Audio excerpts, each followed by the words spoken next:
like a freaking freight train here. I can't believe that we're down to the last 2 weeks of classes. Well, here's the good news for you guys. After tonight, you don't have any other assignments due in this class. Basically, after tonight, all you have to worry about is showing up and paying attention in class and doing well on the last 2 tests we have. One, which is this Wednesday, and one is our final exam. So today we're going to be starting Chapter 8, which is one of my favorites because it's about human resource management, and that's my discipline. That's what I enjoy teaching. Guys, we're going to talk a little bit about the stock game here in a minute, but those are due tonight at midnight. Please don't be late with those. I'm going to cover a couple of concerns on those. Just a reminder, guys, I still want to give everybody 10 easy points for your handshake profile. Check your grade. If you got a 0 on that for not submitting, give me some proof that you submitted, that you got it done, and I will be glad to give you full credit for that, guys. This Wednesday, we have our second test in here, and I sent everybody via email a review sheet last week. You guys should all have that in your email. Please study it. Guys, the way we're going to do that, I'm still going to show up here in this classroom. If you choose to be here on Wednesday to take the test in person, that's fine with me. But I'm going to ask you, if you're taking it remotely, which is fine, we're not using lockdown browser. I'm trusting you, but I'm going to ask you to have Zoom on, to zoom into the session, and to have your cameras on. So it's not open book, open notes. This is a traditional test, but I'm allowing you to do it from the comfort of your home. I'm going to trust you guys. There will be, we're going to have between 50 and 60 questions on this one, because it's usually a 50-question test. We cover 4 chapters. Here's the good news. A bunch of you have bonus points to apply for going to mentorship day, and there's also going to be bonus questions on here as well. Will you guys do me a favor? If you have your laptops, if you haven't seen it yet, will you guys check and make sure you got the review sheet? Did you guys all see it come through your email? Okay. And guys, our final exam, I know that there's been a lot of talk going around campus, how our finals going to work. Guys, this is the way I'm approaching finals. I'm still going to be here in person. If you have a reason why you cannot be here, tell me, and we'll figure out if I can excuse you to take it remotely, because we're still going to do the same thing. I'm going to try to make this the new practice for the remainder of our time together. I just need to know if you're not going to be here in case the administration asks me why, because they want us to do finals in person. I don't have any control over that, so we're still doing it as an online test. But you have to tell me why you're not going to be here if you're not going to be here. If I get different directions than that, guys, I will share them. That's where we're at right now. Now let's talk a little bit about the stock game, guys. All right, some things to check on your presentation. Make sure that you cite in text. When you're citing your background sources, cite them in text. I'm not going to score you if you did perfect APA or whatever format you're using. So long as you have in-text citations, we're good. I am not that concerned. Check your math. Can you buy partial shares of stock? You cannot. So make sure you're doing your rate of return based around the actual money that you invested. Guys, do not plagiarize. Please, I'm begging you. If you're using a direct quote from somebody, put it in quotation marks. And generally speaking, the more you can avoid direct quotes, the better, because you're showing me you understand the material. All right, I've had a few people come to me saying, hey, there's people in our group who aren't doing anything. I feel your pain, guys. I do. But that's the nature of group work. I have no control over who does what in your groups, and I can't supervise your people. So the folks who are getting a free ride, I would hope that yourselves, you would maybe think about your own conscience here, if you should get a grade for not helping out. But if you are in the group, you pick the people who are with you, so you all share the same grade. Here's the way this works, guys. Your groups are set up in Canvas. Anybody from the group submits, everybody's grade comes out the same. So in other words, one person tonight has to submit under Chapter 16, under the stock game project, and the grade will show up for everybody. Other questions, guys? Going once. Going twice. And for the folks, I know this is one of these things why everybody hates group work. Believe me, life is like this too. You're going to get free riders all the time. And I leave that to you to police that yourselves. Guys, today we're going to be talking about HR. And if you're coming in over Zoom, please have your cameras on, please. We're getting into some conversation today. All right, guys, we're going to be talking about human resource management. And guys, how many of you are fans of the TV show The Office? Who's the HR guy in The Office? Toby Flenderson. Will somebody tell me, in their own words, Toby Flenderson? Describe this man to me. He is bland. What's his favorite color of suit? He's always wearing like brown or cream or these neutral colors. Is anybody ever excited when Toby shows up? No, it's like Michael Scott. Michael Scott's favorite quote. If I was in a room with Hitler, Osama bin Laden, and Toby and had a gun with 2 bullets, I'd shoot Toby twice. That's his favorite quote. That's what a lot of people feel about HR. Why do they feel that way? Because HR's got stereotypes involved in it. We're going to talk about that today. By the way, these slides are available under Chapter 8 on Canvas if you wish to follow along. Guys, what we're going to be talking about today is why HR is important in modern companies, how we select people, how we make sure we keep companies staffed, how we're hiring for the future. This is all this stuff. We're also going to talk about how we compensate people. Guys, you know from our discussions this year that hiring people is challenging, but paying them is challenging too. Generally speaking, what's the percentage? On top of somebody's salary, what do their benefits actually cost the company? Remember that magic percentage? What was it?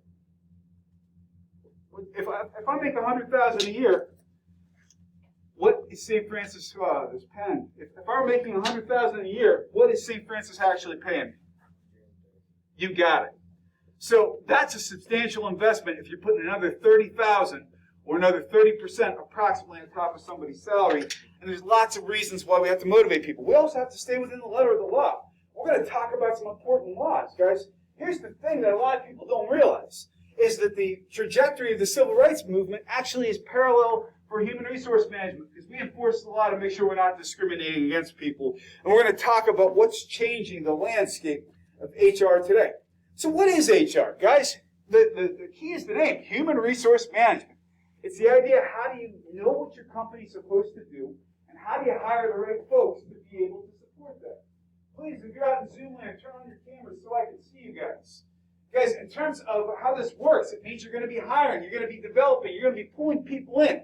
The most expensive part of any company is people. It's also the most complicated part of any company.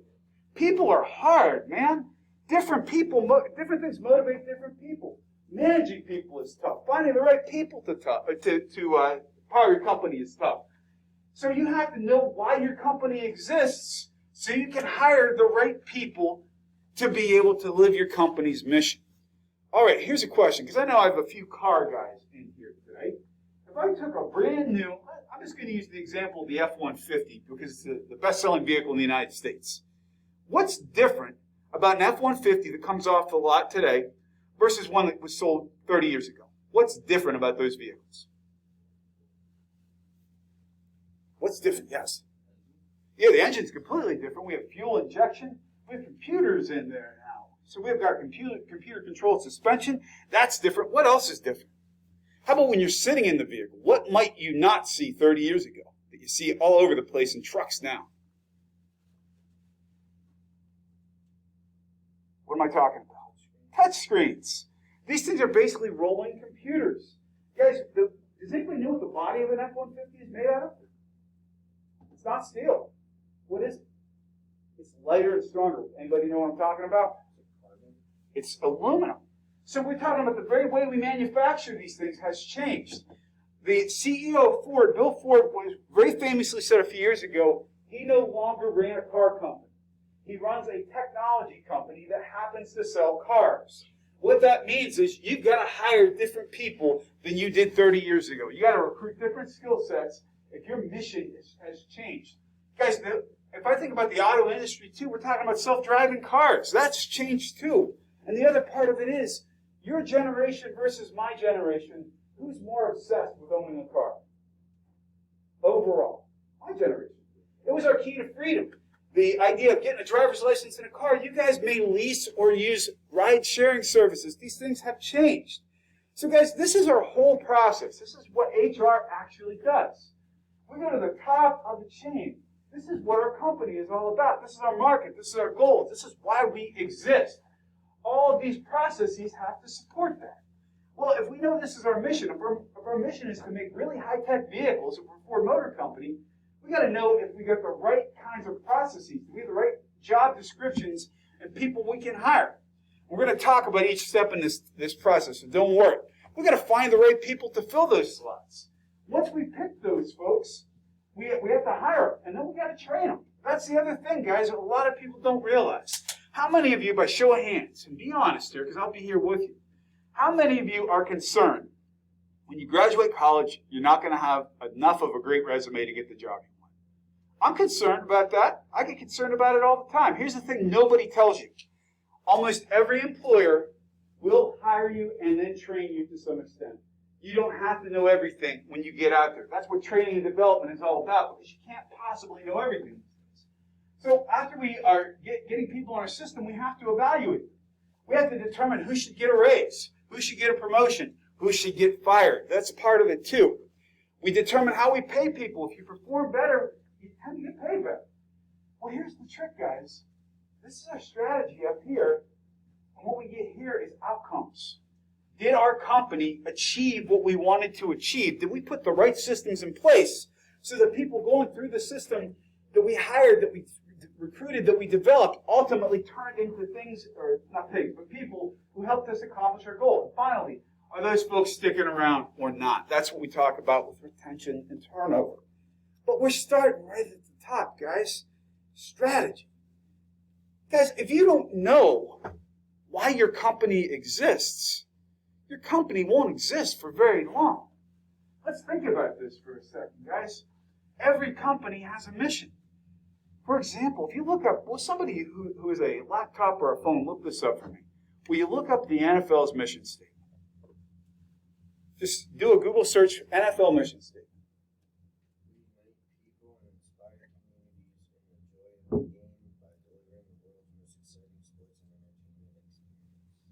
Does any part of that mission statement, Nick, surprise you a little bit? It's pretty nice. It sounds like we are the world, right? But the thing that's really funny to me about the mission statement, it says sports entertainment. They're positioning themselves not just as competition, but this is an event. This is entertainment. If you want to know why the online broadcasts have such great camera angles and graphics, and why that looks so great, it's because it's not just a game. It is entertainment to the nth degree. Here's the other part of it too, guys. The slow motion camera. Did you guys know that the slow motion camera was basically invented for Monday Night Football? That's why we have slow motion cameras. Back in the early 70s, when we first started trying Monday Night Football, first of all, nobody believed that Monday Night Football would get enough ratings to stay on the air. They thought it would be a bomb. Nobody's going to watch this. It turned out to be this big surprise hit and changed the way we do things. But the NFL's mission statement drives everything that they do. If you pick a company, you've got to know what it is that you do to be able to hire people to accomplish the mission.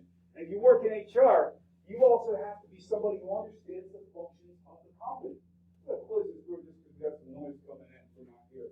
And it'll make a better environment without so much noise. I feel like I should run out there and just start making lots of racket out there with those folks. I should go out. You know what we should do is I should go out to those folks who are making all that racket and give them an impromptu lecture on HR, interrupt their coffee time. They'll know how it feels like. What do you think? Nah, I'm not going to do that today. But HR has to be at the strategic table. If we don't know what our company's about, we can't hire the resources for the future. Let me give you one more example. We think about the iPhone. I love talking about Apple because it's such a game changer, guys. Apple, it's not just the tech. It's the design, it's the marketing, it's the positioning. It's the same with Nike, it's the same with Coca-Cola. You have to know where you want your company to go to hire the right people. We also don't want to be that Toby stereotype. Guys, when you hear the expression HR, somebody says, I got to go see HR today. It has the same kind of sound coming out of your mouth as, I got to go see the principal. Has anybody ever uttered that sentence and said, wow, that sounds like fun? Well, I hope by the end of this chapter, maybe you'll see HR in a little bit of a different light. So we're going to walk through this process. We started off talking about what our strategies and goals are. We're going to chunk this into actual processes because we've got the strategy level. Then we've got this functional level here of actually knowing what kinds of tasks need done, getting the right people to do them, and picking the right folks. And then we get into developing those folks, and then we get into assessing those folks. By the end of this chapter, you're going to understand why some people get paid by the hour and some people get a salary. Guys, we start off with something called a job analysis. And what that means is we had somebody come in. It's not a performance evaluation. A job analysis means somebody might assess what it takes to get the job done. Let me ask you guys. I'd like to get an answer from every part of this ring today. I want you to think about the best teachers you've ever had. I want you to think about the worst teachers you've ever had. What are things that make a good teacher? You had to say that best class of what made it good. What kinds of skills does somebody who is a good teacher have to have? Yes, sir. So you need to be relatable and approachable. I agree. What else? What else makes for a great teacher? Yes. Can you make it relevant? I agree completely. What else, guys? What else? Let's hear from this side of the room. What makes for a great teacher? Somebody who cares. Somebody who gives a bleep, right? Absolutely. What else, guys? What else? Back here. What else makes a great teacher, guys? Somebody who actually teaches. Somebody who doesn't sit around and read from a slide, right? Absolutely. So these are all things that we know you'd have to be able to do. So if we're looking at a job analysis, what we're saying is, what does it take to be successful in this job? There's other things it might take to be successful. You might need to have a degree. You might need to be an extrovert. For example, introverts don't always do well as teachers because it's hard to stand in front of a room and talk sometimes. We can apply this to so many different things, guys. It can also mean, are there things that get in the way? Let me give you an example. Well, somebody here, is there anybody who likes Subway? Nick, will you help me out with this, man? That does like Subway? Yeah, it does like Subway. You like Subway? Yeah. All right. Come up here for a second. This is our Subway counter, and I'm working at Subway. I want you to tell me, you just came in the door. Nick, hey, welcome to Subway. What can I get you today? Could I do a 6-inch meatball with provolone? That sounds great. What kind of bread would you like? Italian. All right, so we got Italian bread here. You want any condiments on that? No, just plain. Just plain? How about double meat? Sure. All right, you want this toasted? Yes, please. All right, I'm going to put this back here and toast this. Hey, while this is toasted, you want any cookies or chips or anything? Yeah, I do 2 chocolate chip cookies. 2 chocolate chip cookies. Okay, great. This is toasted. Here we go. We're going to wrap this up. Here you go. And thanks very much, sir. Thank you for visiting Subway. Have a great day. The way that Nick went through this whole process here looks way different than the way I make a sandwich in my house. I got to walk over to the refrigerator. I got to walk over to another cabinet to get my condiments. I'm going to have to walk down to the freezer to get the meatballs. All these are in different places. It is no accident that Subway is set up the way it is. It has been designed that way to be effective. And the job analysis is what helped us do it. Somebody walked through and noticed how it was done. Remember when we watched the video about how McDonald's makes hamburgers? None of this is accidental. Well-run companies do good job analysis and job design, whether it's a teacher or whether it's somebody working at Subway. All of this stuff that we gather in a job analysis, which we can get by watching people, we can get them by having them fill out diaries, we can gather this information in so many different ways, tells us what knowledge, skills, and abilities we need. Please write this down. KSA equals knowledge, skills, and ability. Knowledge could mean you have a degree. Skill means you can make 6 sandwiches in an hour. Ability might mean that you can lift 50 pounds so you can work in a warehouse. KSAs. All of these things produce 2 different things for us. We get job descriptions and job specifications. Job specifications are 1 point at a time. What do you need to be able to do this job? So what do you need to be able to do to teach? You need to be able to publicly speak.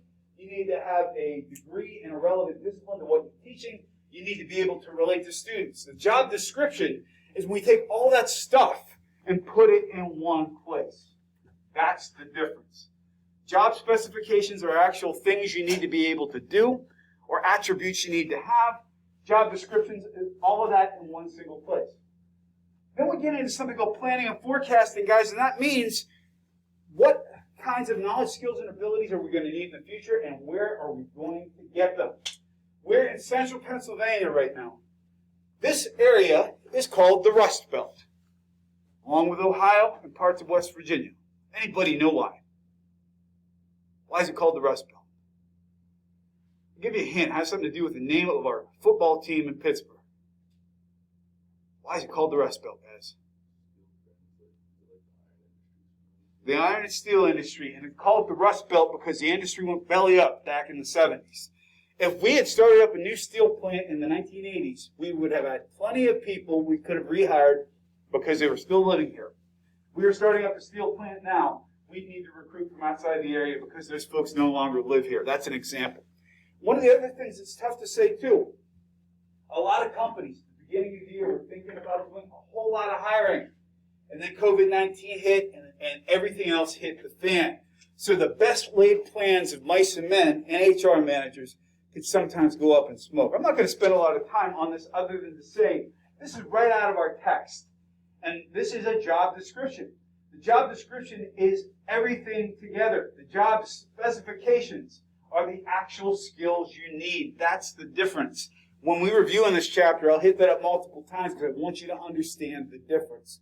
But you've seen a job description, and guys, this is how it all fits together. Again, we go back to the idea of what are our strategies. Remember, the top level, human resource management, the parts of our organization that hire, fire, and develop. These are the folks who are going to decide how we're going to hire. So they're going to look, for example, at what do we think that we're going to need to hire for next year? How many people do we have inside that can do the job, and how far beyond are we going to go? If we see that we've got a gap in the amount of people we feel that we need to do the job, we got to hire. If we got too many people, we got to lay people off. We either got to lay them off, we got to terminate them, or whatever. If you have too many people, you have to get rid of them. If you have not enough people, if you have a shortage, you got to hire. That's the difference. Who here has ever flown Southwest Airlines? Yeah, Southwest. I love that airline. They're the only airline that has successfully kept going during this crisis without laying anybody off. Well, they're getting to the point now where they're probably going to have to do what we refer to as job sharing. So people are going to have to basically say, I'll take 50% pay cut to keep my job and my benefits because nobody's traveling right now. That's an example of how a company can respond. By the way, I love Southwest. I love flying Southwest compared to the other airlines. Do you guys feel the same, and if so, why? Why do you like Southwest? There's never anything in the media bad about Southwest. Like, there was that whole thing about that American, or it was American or United, one of the flight attendants, and then there was some with Spirit too. Yep. The guys had like said like fucking or something. And Yeah. the guy kicked them off the plane. It was more recent. And Southwest doesn't care. They're chill. They have fun. You pick your own seat. I mean, it's pretty awesome. Works out really well. Although I'm going to have to tell you guys, since it's Monday, and because it's 2 weeks till we're done, I am going to tell you a story. I think if I ever wanted to quit like a boss, this is how I would do it. This is amazing. Like this guy who was he was a flight attendant. I think he was United, and he had had the worst day. He was getting hassled by passengers. He was having the worst day ever, and they landed. Here's what this guy did. Flight attendant, right? He basically got on the intercom and told everybody to kiss his ass, opened a bottle of beer that he had up there, took a big swig, opened the emergency door, put down the inflatable chute, and left the plane. That's how he quit his job.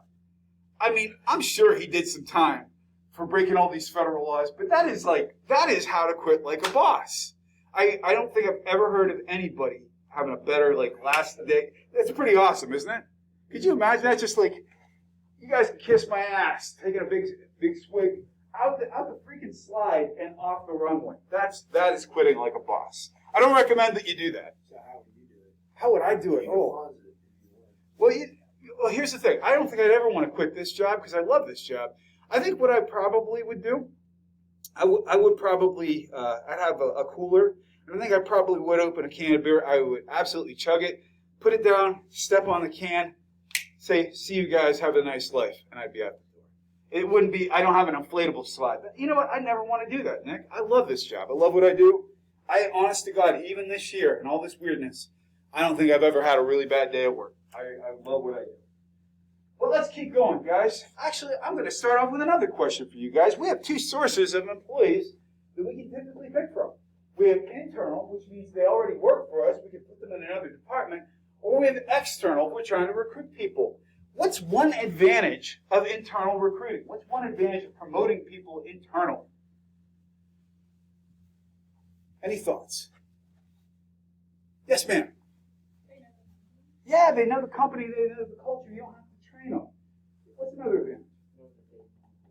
We know these folks. We have a record of how they perform. And the other thing, too, are we sending a message to our employees if we promote people internally? What message are we sending? We like what we have, and you can get somewhere in this company. If you stick around, there's a path to promotion. Those are all the good things. What are some of the bad things about promoting people internally? What don't you get if you promote internally? employee that's getting fired, or The company. I mean, you still have the same faces. Same faces. So you don't get what then? You don't get any new ideas. You have people who are there, for example. Let's say, for example, we have all you guys apply for the same job. We only promote one of you. How do the rest of you feel? You feel kind of shitty on that, absolutely. So there are disadvantages as well. And if you have a company that needs disrupted, if you have a company that needs fixed, for example, sometimes an internal applicant can't do that. There's lots of ways we can reach people these days, whether we're using the new ways of doing it, like the idea of social media. That's why you guys have LinkedIn pages, for example, and Handshake, or you go into virtual career fairs. And there's still a need for traditional media out there as well. Newspapers, television, all that stuff, even in-person referrals, because there's still a lot of people who are of a certain age who are in the workforce who still look at this stuff. Now, here's where it gets tricky, guys. The unemployment rate, which I want to take a second to make sure you guys understand how this all fits together. Who here among you knows what the unemployment rate is? I don't mean the actual unemployment rate, although we are going to check that out. What is the unemployment rate? What does it mean?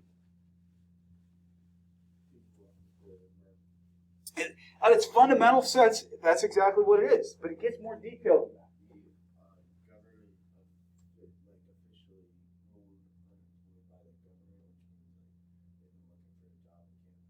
Exactly right. Here's the trick with the unemployment rate. It's a measure of the percentage of people who are trying to get a job who can't get a job. So it's not really a true picture of how many people are working.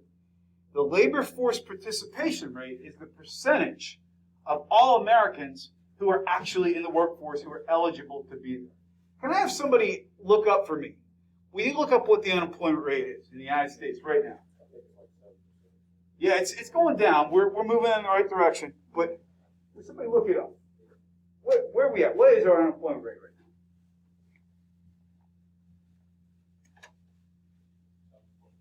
now? 7.9. And we peaked out a little over 10. Some people even said as high as 12 in the worst parts of COVID. Will somebody look up the labor force participation rate?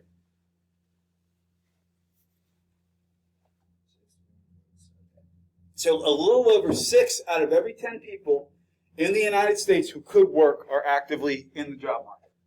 What does it say to you? We have 40% of the population we can still tap into. Here's what this means, guys. Right before COVID, the wonderful days of pre-COVID, we were down below 4% unemployment. That's amazing. You know what they call that, guys? They call that full employment. That means everybody who wants a job who's actively looking to get one. What that means for employers, if there's a low unemployment rate and everybody can get a job, it's what we refer to as an employee's market, because all of a sudden, employers can't hire people fast enough. If there's a higher unemployment rate, it becomes an employer's market because people are trying hard to get jobs. When the unemployment rate goes down, when it gets down to like 4%, all of a sudden, all these employers are saying, how do we get that other 40% of the labor force participation rate into the job market? And that's why we have things like, for example, there was prison reform that was happening this year because we wanted more ways to hire people and get them out of jail. We had things like workforce education to get people back into the markets. So remember this, guys. Actually, let me ask you guys. If the unemployment rate is low, whose market is it? If the unemployment rate is low, who has the leverage, the employee or the employer? Exactly right. If the unemployment rate is high, who has the leverage? Employer. And that's why, guys, you always want to have a great resume, because in a good employment market, you'll get great offers for employment. In a bad market, you'll still get a job. That's why you want to make sure you're keeping up with your resume. All right, guys, in terms of this whole employee selection process, here's the way it goes. It goes in steps. I love how our book actually illustrates them as steps. How about that? We're talking about steps. Steps will be our graphic. It's not abstract. So our first step is screening. In other words, somebody submits an application. Your application, by the way, if a human being reads it, does anybody know? Well, how long does the average recruiter spend looking at your resume before they decide if they're going to consider you? Oh, go lower. About 5. So you got to have a resume that pops. You got to have important things on there. You might also get scanned by a machine, by a computer that's looking for key terms. So that's our initial screening. Then you might have employment testing. I don't mean drug screens and that sort of stuff. That's a different kind of testing. I'm talking they might actually have you come in and do some mathematical tests. Then you might do your selection interview. You might go through several of those, guys. And these days, your initial selection interview is likely to be on Zoom. Then they're going to do a reference and background check for you. They might ask you to do a physical examination at that point. And guys, get this. This is something that most people do not realize in the United States. You cannot be asked for a drug screen, a urinalysis, until you've been given a conditional offer of employment. That means, basically, they're saying pee in a cup because we want to see if you're using any substances. They basically have to offer you the job conditional on that before they can ask you to do it. They can't do it just when you show up for a job interview, although plenty of employers do it, unintentionally breaking federal law. And finally, we make the decision whether or not we're going to hire somebody. All right. Well, guys, it's amazing how people mess up at interviews. And these are out of our text. I'm going to tell you the best story I can remember about somebody really boffing an interview. I was on a search committee. This is probably maybe even 18 years ago. And we were interviewing for a healthcare professional, the job I was in. The lady who was interviewing was a master's degree nurse. I mean, she was a smart lady. One of the questions we asked, can you describe yourself in one word? Her response was, can I have 2 words? We said, sure. Her response was flexible. That's how you boff an interview. I'm going to tell you another story about how you I know, this stuff really happens. This is another story about how a guy lost a job. We had a recruiter come to St. Francis a couple years ago, and we asked him, tell us your absolute worst recruiting story. When did somebody blow it in the interview? He said he was interviewing a guy for an internal sales position. This is a good story. He's interviewing a guy for a sales position, and this guy is knocking it out of the park. He's everything they want. And when I say internal sales, how many of you know what that means? Those are big money positions. If you get a position in internal sales at a big industrial company, you can make lots of money. This guy nailed the interview. All he had to do was get through lunch. That's all he had to do. And so he's having lunch with the recruiter. Let's say you're the recruiter. I'm the guy having lunch with you. We're having pasta. And this guy is just nailing this pasta. He's eating nervously. He didn't lose the interview yet. He finishes his bowl. They're almost done with lunch. He looks at the recruiter's plate and says, are you going to finish that? And took the recruiter's pasta and ate it. Like, what in God's name would make you think that was a good idea? So you can steal defeat from the jaws of victory simply by eating off of somebody else's plate. So there are lots of things to be able to know about yourself. A couple of points I am going to make, though, guys. I want you, if you learn one thing from this chapter, to have an answer to this question. If somebody asks you, tell me a little bit about yourself, could you answer? That's a hard question to answer, isn't it? We don't like talking about ourselves. We feel like we're being arrogant. Have an elevator pitch about you. Tell that person in 20 or 30 seconds who you are. Have that pitch ready. That would be what I would tell you to do.